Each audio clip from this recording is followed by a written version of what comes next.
डोळ्यात तेल घालून पोरी जपायला पाहिजेत। आज 2 वर्षाची मुलगी धोक्यात आहे, आज 5 वर्षाची मुलगी धोक्यात आहे, आज 12 वर्षाची मुलगी धोक्यात आहे। तुम्हाला भीती नाही वाटत? बाहेरचे धोके इतके वाढतायत। संस्कारांचं कवच घट्ट करा।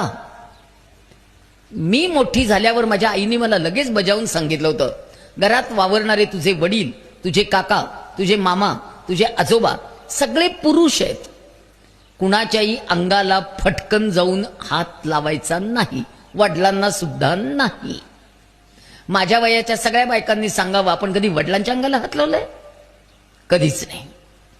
एकदा मला खूप ताप आला होता म्हणून वडिलांनी माझ्या कपाळाला हात लावून बघितला। परमेश्वराने आपल्याला स्पर्श केलाय की काय असं मला वाटलं होतं।